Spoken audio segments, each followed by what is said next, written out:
में हम कुछ हाइना को भागते हुए देखते हैं। वो पहाड़ी इलाकों से भागते हुए शहर की तरफ जा रहे होते हैं और जब वो शहर के पास पहुंचते हैं तो देखते हैं कि पूरा शहर किसी जंगल की तरह हरा भरा होता है और बहुत सारे पशु पक्षी शहर की तरफ आ रहे होते हैं। ये शहर इतना खुशहाल और हरा भरा कैसे बना, ये हम आगे कहानी में जानेंगे। और इसके बाद हमें लगभग 500 साल पहले का समय दिखाया जाता है, जहाँ पर हम कदाज को देखते हैं जो अपने बॉस सिंड्रा को एलिवेटर से बिल्डिंग के टॉप पर ले आता है। इस समय पूरा शहर वीरान पड़ा होता है और ऐसा मालूम होता है कि जैसे कोई खतरनाक नेचुरल डिजास्टर आया हो। यहाँ पर कदाज सिंड्रा से पूछता है कि आखिर क्यों इंसान नेचर को अपने हाथों में लेकर चीजों को बद से बदतर बना देता है और फिर खुद ही सब कुछ ठीक करने की कोशिश भी करता है। इस पर सिंड्रा कहता है क्योंकि इंसान को लगता है कि वो किसी चीज को पहले से बेहतर बना सकता है और कभी कभी इसी दौरान गलती भी कर देता है, लेकिन बाद में वो अपनी गलती को सुधारना भी चाहता है। ये सुनकर कदाज सिंड्रा से पूछता है क्या उसने इसीलिए जेनेवो को मार दिया। अबे जेनेवो कौन है, इसके बारे में हमें आगे पता चलेगा। अगले सीन में हम राइनो को देखते हैं जो सिंड्रा कॉर्पोरेशन में काम करता है। वो एक हेलीकॉप्टर से माइनिंग एरिया में फंसे सिंड्रा कॉर्पोरेशन के एम्प्लॉयज को निकालने आया होता है, लेकिन जब वो देखता है कि माइनिंग एरिया में गन फायरिंग हो रही है तो वो वहां से निकल जाता है। दरअसल सिंड्रा कॉर्पोरेशन एक एनर्जी प्रोड्यूसर कंपनी है जो पूरे शहर में एनर्जी सप्लाई का काम करती है और वो धरती के कोर में पाई जाने वाली एनर्जी, जिसको लाइफ एनर्जी भी कहा जाता है, उसे वो इलेक्ट्रिक एनर्जी में कन्वर्ट करके पूरे शहर में सप्लाई करते हैं, जिससे शहर पहले से और भी ज्यादा एडवांस बनने लगता है। लेकिन शहर के कुछ लोगों को सिंड्रा कॉर्पोरेशन का ये काम पसंद नहीं आता है, क्योंकि उनका कहना होता है कि अगर धरती की लाइफ एनर्जी को खत्म कर दिया गया तो मानव जीवन खतरे में पड़ जाएगी। इसीलिए वो उस कॉर्पोरेशन का विरोध करते हैं। सिंड्रा कॉर्पोरेशन अपने विरोधियों से बचने के लिए एक्सपेरिमेंट करके अपनी एक सीक्रेट मिलिट्री बनाई है। वो अपनी मिलिट्री को पावर देने के लिए जेनेवो की पावर का इस्तेमाल करती है। जेनेवो दरअसल एक एलियन होता है जो धरती को खत्म करना चाहती थी, लेकिन सिंड्रा कॉर्पोरेशन ने उसे किसी तरह कैद कर लिया। और मूवी के स्टार्टिंग में कदाच सिंड्रा से इसी जेनेवा के बारे में बात कर रहा होता है। उसी कॉर्पोरेशन द्वारा बनाया गया एक पावरफुल सोल्जर जिसका नाम सेफिनोथ था, उसे जब पता चला कि कॉर्पोरेशन ने उसे एक्सपेरिमेंट करके बनाया है तो उसे सिंड्रा कॉर्पोरेशन से नफरत हो गई और अब वो किसी भी तरह सिंड्रा कॉर्पोरेशन के साथ ही पूरी धरती को खत्म करना चाहता था। लेकिन उस कॉर्पोरेशन के बाकी सोल्जर ने सेफिनोथ को रोकने की कोशिश की और इन सब के बीच में बहुत दिनों तक युद्ध भी चला, जिसकी वजह से शहर को बहुत सी मुश्किलों का सामना करना पड़ा। और इसी दौरान एक बड़ा सा उल्का पिंड गिरा, जिससे धरती तो अपनी लाइफ एनर्जी का इस्तेमाल करके किसी तरह बच गई, लेकिन शहर पूरी तरह से बर्बाद हो गया। और लाइफ एनर्जी के कम होने की वजह से शहर में जियोस्टिग्मा नाम का एक वायरस फैल गया, जिसकी वजह से लाखों लोग मारे जाने लगे और अभी तक इस बीमारी का कोई इलाज नहीं बना था। अब पूरे शहर में उदासी और बीमारी के अलावा कुछ भी नहीं बचा था। इसके बाद हम डेंसर को देखते हैं जो जियोस्टिग्मा वायरस से इन्फेक्टेड होता है। वो अपनी बहन माली के साथ तीफा के घर पे रहता है। दरअसल तीफा सिंड्रा कॉर्पोरेशन के द्वारा बनाए गए सोल्जर में से एक होती है और उसने माली और उसके भाई को अडॉप्ट किया होता है। अगले सीन में हम क्लाउड को देखते हैं जो सिंड्रा कॉर्पोरेशन के द्वारा बनाया गया एक पावरफुल सोल्जर होता है। क्लाउड भी उस वायरस से इन्फेक्टेड होता है और वो नहीं चाहता कि उसकी वजह से ये बीमारी उसके दोस्तों में फैले, इसीलिए वो तीफा और बाकी के दोस्तों से दूर ही रहता है। अब यहाँ पर कदाच लोस और साजू नाम के दो सोल्जर के साथ आ जाता है और वो क्लाउड पर हमला कर देता है, क्योंकि अब कदाच सिंड्रा कॉर्पोरेशन के लिए काम नहीं करता बल्कि अब वो सेफिनोथ के लिए काम करता है। इसीलिए वो क्लाउड पर हमला करवा रहा होता है, क्योंकि क्लाउड अब भी सिंड्रा कॉर्पोरेशन के लिए ही काम करता है। अब लोस और साजू अपनी पावर का इस्तेमाल करके कुछ खतरनाक क्रिएचर को बनाते हैं जिनसे वो क्लाउड पर हमला कर रहे होते हैं और इस दौरान क्लाउड पर जियोस्टिग्मा वायरस भी हावी होने लगता है, जिसकी वजह से वो फाइट पर कंसंट्रेट नहीं कर पा रहा था और वो दोनों मिलकर क्लाउड को मारने ही वाले होते हैं कि तभी कदाज उन्हें वापस बुला लेता है। कदाज को देखकर क्लाउड को कुछ समझ नहीं आ रहा था कि वो उसे क्यों मारना चाहता है, इसीलिए वो सिंड्रा इंडस्ट्री के ऑफिस में जाता है जहाँ पर उसे राइनो मिलता है जो उसे अंदर जाने से रोक रहा होता है, लेकिन क्लाउड उसे बड़े ही आसानी से ऑफिस से बाहर कर देता है। अब यहाँ पर क्लाउड की मुलाकात सिंड्रा से होती है। सिंड्रा को देखकर क्लाउड पूरी तरह से हैरान होता है, क्योंकि उसने सिंड्रा को एक ब्लास्ट में मरते हुए देखा था। यहाँ पर सिंड्रा क्लाउड को बताता है कि वो उस ब्लास्ट में किसी तरह बच गया था। इसके बाद वो क्लाउड को समझाता है कि शहर में इस समय जियोस्टिग्मा नाम का एक खतरनाक वायरस फैला है और उसे लगता है कि ये वायरस सेफिनोथ की वजह से फैल रहा है, क्योंकि इस समय सेफिनोथ धरती की लाइफ एनर्जी से जुड़ चुका है, जिसकी वजह से वो लोगों को इन्फेक्ट कर पा रहा है। इस बात की पुष्टि के लिए वो लोग उस जगह पर भी गए थे जहाँ पर सेफिनोथ ब्लास्ट हुआ था, लेकिन वहां पर कदाज ने अपने साथियों के साथ हमला कर दिया क्योंकि अब वो सेफिनॉथ के लिए काम कर रहा है। सिंड्रा उससे कहता है कि एक बार फिर वो उसके साथ आ जाए क्योंकि पृथ्वी को बचाने के लिए उसे उसकी जरूरत है। लेकिन क्लाउड एक बार फिर से सिंड्रा के साथ काम करने से साफ साफ मना कर देता है और वहां से चला जाता है। अगले सीन में हम तीफा और माली को देखते हैं जो शहर के बाहर एक वीरान पड़े चर्च में आते हैं। यहाँ पर इन्हें क्लाउड का सामान दिखाई देता है और क्लाउड के हैंड बैंडेज को देखकर इन्हें समझ में आ जाता है कि वो भी जियो वायरस से इन्फेक्टेड है, इसीलिए वो शहर से बाहर उनसे दूर रहता है। वहीं दूसरी तरफ कदाज सिंड्रा पर हमला कर देता है और उससे जिनेवा के सेल के बारे में पूछता है ताकि वो और भी पावरफुल बन सके।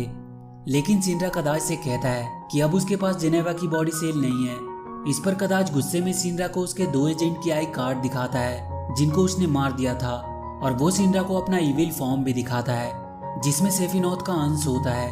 ये देखकर सिंड्रा समझ जाता है कि अब सेफिनॉथ कदाज के जरिए अपने बदले को पूरा करना चाहता है। वहीं दूसरी तरफ हम क्लाउड को देखते हैं जो शहर के बाहर खड़ा होता है कि तभी उसकी बॉडी में उस वायरस का प्रभाव बढ़ने लगता है और उसे अपने सामने सेफिनॉथ दिखाई देता है। अगले सीन में हम तीफा और मार्लिन को देखते हैं जो अभी भी चर्च में क्लाउड का इंतजार कर रही होती है कि तभी वहां पर लोस आ जाता है और वो तीफा से जिनेवा सेल के बारे में पूछता है क्योंकि कभी तीफा भी सिंड्रा इंडस्ट्री के साथ काम करती थी। लेकिन जब तीफा लोस को बताती है कि उसे जिनेवा के बारे में कुछ भी नहीं पता तो वो तीफा पर हमला कर देता है और उन दोनों के बीच एक खतरनाक फाइट होना शुरू हो जाती है। लेकिन लोस तीफा के सामने टिक नहीं पा रहा था और वो हारने ही वाला होता है कि तभी वो सेफिनॉथ की पावर का इस्तेमाल करके तीफा को घायल कर देता है। ये देखकर मार्लिन अपने मेटल बॉल से लोस पर हमला करती है लेकिन लोस पर उसका कोई असर नहीं होता है और वो मार्लिन को अपने साथ लेकर चला जाता है। इसके बाद हम कदाज को देखते हैं जो शहर के इन्फेक्टेड बच्चों को ये बोलकर अपने साथ ले जा रहा होता है कि वो उनकी बीमारी को ठीक कर सकता है। क्लाउड जब चर्च में पहुंचता है तो वो तीफा को वहां पर बेहोश देखता है। कुछ देर के बाद तीफा होश में आ जाती है जो क्लाउड को सारी बात बताती है और उससे मार्लिन को बचाने को कहती है। तभी क्लाउड का जियो स्टिग्मा बीमारी एक बार फिर से एक्टिवेट हो जाती है जिसकी वजह से क्लाउड भी बेहोश हो जाता है और जब वो होश में आता है तो खुद को तीफा के घर में पाता है जहाँ पर राइनो और रूप भी होते हैं और तीफा अभी तक बेहोश ही होती है। इसके बाद हम कदाज और लोस को देखते हैं जिन्होंने जिनेवा सेल बना लिया होता है। वहीं जब तीफा होश में आती है तो क्लाउड से पूछती है कि क्या तुम्हें पता चला कि लोस मार्लिन को कहाँ ले गया है। इस पर क्लाउड बोलता है कि उसने राइनो और रूफ को मार्लिन की खोज में लगा रखा है। तभी वहां पर राइनो आ जाता है जो क्लाउड को बताता है कि कदाज ने बच्चों को फॉरगेटन सिटी के अंदर रखा हुआ है। ये सुनकर क्लाउड राइनो के साथ उस सिटी की तरफ निकल पड़ता है। वहीं हम कदाज को देखते हैं जो सभी बच्चों को ठीक करने के बहाने उन्हें जियो स्टिग्मा वायरस से इन्फेक्ट कर रहा होता है जिसकी वजह से सभी बच्चे धीरे धीरे कदाज के कंट्रोल में आ रहे थे कि तभी वहां पर क्लाउड आ जाता है जो आते ही कदाज और उसके साथियों पर हमला कर देता है।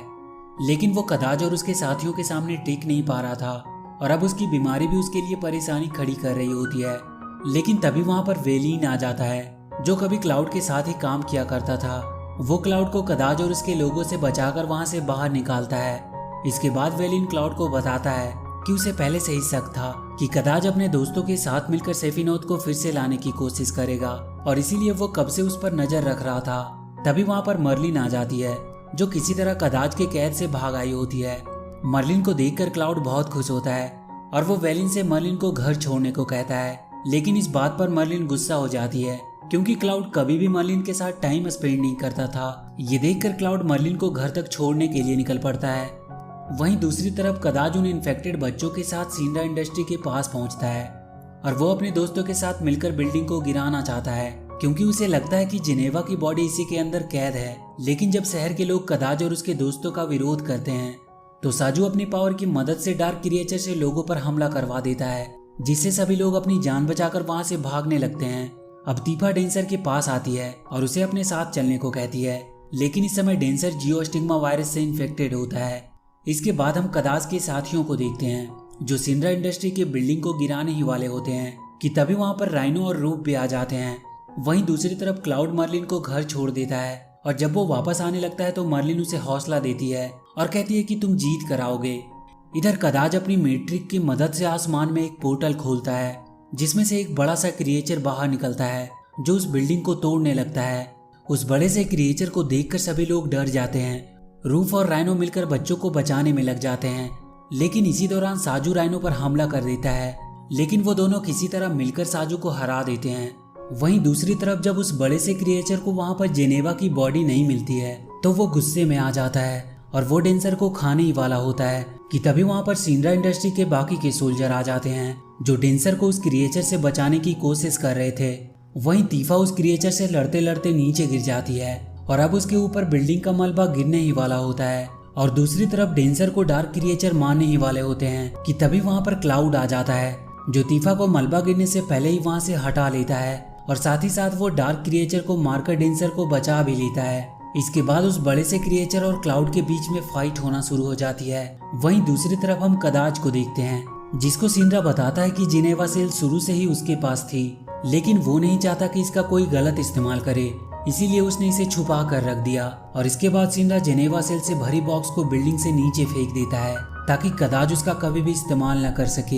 ये देखकर कदाज को बहुत गुस्सा आता है और वो सिंड्रा को भी उसी बिल्डिंग के नीचे फेंक देता है। इधर क्लाउड अभी भी उस क्रिएचर से लड़ रहा होता है और वो उस क्रिएचर को अपनी तलवार से 2 हिस्सों में काट देता है जिससे वो वहीं पर मारा जाता है। वहीं दूसरी तरफ कदाज और सिंड्रा बॉक्स के साथ बिल्डिंग से नीचे गिर रहे होते हैं, लेकिन सिंड्रा जेनेवा बॉक्स पर शूट कर देता है जिससे बॉक्स में रखे जेनेवा सेल नीचे गिरने लगते हैं। लेकिन कदाज किसी तरह से उस बॉक्स को हासिल कर लेता है और सिंड्रा भी बच जाता है क्योंकि उसके सोल्जर उसे बचा लेते हैं। अब कदाज जिनेवा बॉक्स को लेकर वहां से भागने लगता है और क्लाउड उसे रोकने के लिए उसका पीछा करने लगता है। अब इन दोनों के बीच में बाइक रेसिंग के दौरान ही फाइट हो रही होती है, लेकिन तभी वहां पर कदाज के साथ ही आ जाते हैं जो क्लाउड को रोकने की कोशिश करते हैं, लेकिन रूफ और राइनो उन्हें रोक लेते हैं।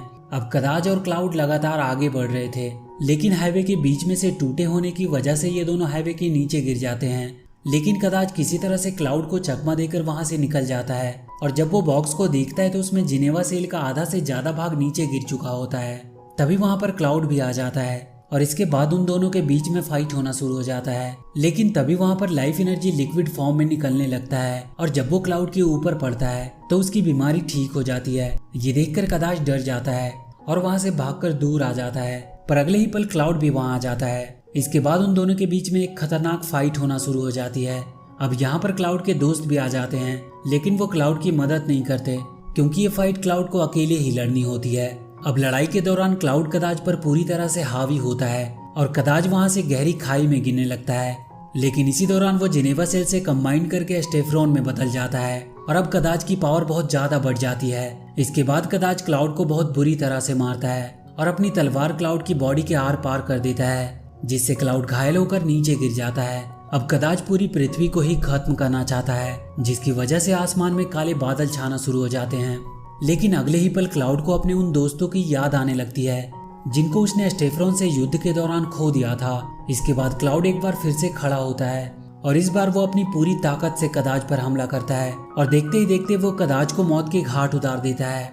अब लाइफ एनर्जी आसमान से लिक्विड फॉर्म में नीचे गिरने लगती है जिससे कदाज की बॉडी गायब हो जाती है और लाइफ एनर्जी की वजह से लोगों की बॉडी में से वो वायरस खत्म होने लगती है, जिसे देखकर सभी लोग बहुत खुश होते हैं। लेकिन अगले ही पल कदाज के दोनों साथी क्लाउड पर हमला कर देते हैं। ये देखकर क्लाउड अपनी तलवार से उन दोनों पर हमला करता है जिसकी वजह से एक तेज रोशनी निकलती है और जब क्लाउड की आंखें खुलती है तो वो देखता है कि वो लाइफ एनर्जी की वाटर से भरे एक पूल में खड़ा होता है और इस वाटर में जियोस्टिग्मा से पीड़ित बच्चों की बीमारी खत्म हो जा रही थी।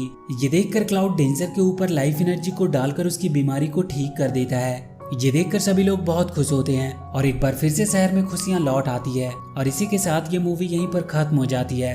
तो वीडियो अगर अच्छी लगी हो तो please do like and share the video and please subscribe to my channel and press that